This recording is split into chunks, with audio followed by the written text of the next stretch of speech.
हिन वक़्तु जा बीठो आहियां मां लाड़काणे लॻ ॻोठ फतेहापुर में। हक़ीक़त इहा आहे त ॻोठ न आहे, हीअ लाड़काणे जे लॻे ऐं फतेहापुर हिकिड़ी कॉलोनी आहे।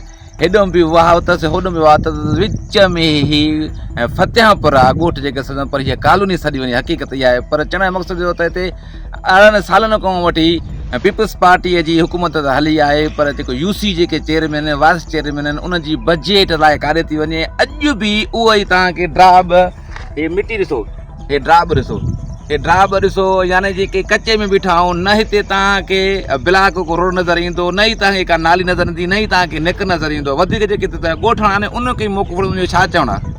असुल मसइलो इहो आहे त पीपल्स पार्टी आहे जेके हिते चूंडियल नुमाइंदा आहिनि। चेयरमैन त मां सम्झां को इलेक्शन में हुयो बि न, उहो अॻु में ई मुअल हो, को हुनजी का डेथ पार्टी खणी आया आहिनि जेको अहिड़ो, ऐं जेको आहे सो हिते आहे बि कोन। ॿिया नुमाइंदा बि गुज़ारे विया आहिनि। बाक़ी जेके PS 12 जा MP आहिनि उहे त हिते असां ॾिठा बि न आहिनि। हितो म्यालाल आहे, थोरो अॻिते आहे, तव्हां ॾिसो त उते प्योर ब्लॉक लॻियल आहे। असांजो ॻोठु बाईपास ते आहे, हे अॻियां बाईपास आहे।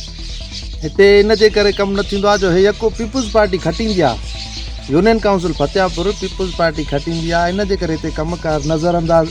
तव्हां ॾिसो, न नाली आहे, न रोड आहे, न को रस्तो आहे, का बि सहूलियत कोन्हे का। नज़रअंदाज़ हिनखे ॼाणी वाणी माटली मां वारो सलूक आहे। छो जो असांजे ॻोठ जा जेके पीपल्स पार्टी वारा आहिनि उहे नुमाइंदा ॿियनि था खणी अची बीहारींदा आहिनि।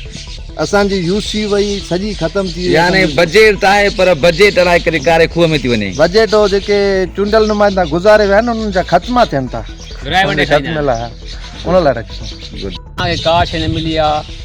जेको बि सिस्टम हूंदो आहे न, पाण में जेके चङा मुड़ुस हुया विराए वंडे खाईंदा, सैलरी में भतो मोकिलींदा, त हिकिड़े ॾींहुं मोकिलियूं जेको 3 महीने बरसाति बसी, उहो असां मोटाए मोकिलियोसीं। मां तव्हां खाओ, असांखे न नाली आहे, न रोड आहे, का जेको न लाइट लॻल ॿार कुझु न आहे। चवनि था या फतेहापुर न आहे, लड़ाई में वञनि। यानी तव्हांखे का सहूलियत की न आहे? कुझु बि न आहे। सहूलियत तव्हांखे महरूम कयो आहे, हर शइ खां महरूम कयो आहे।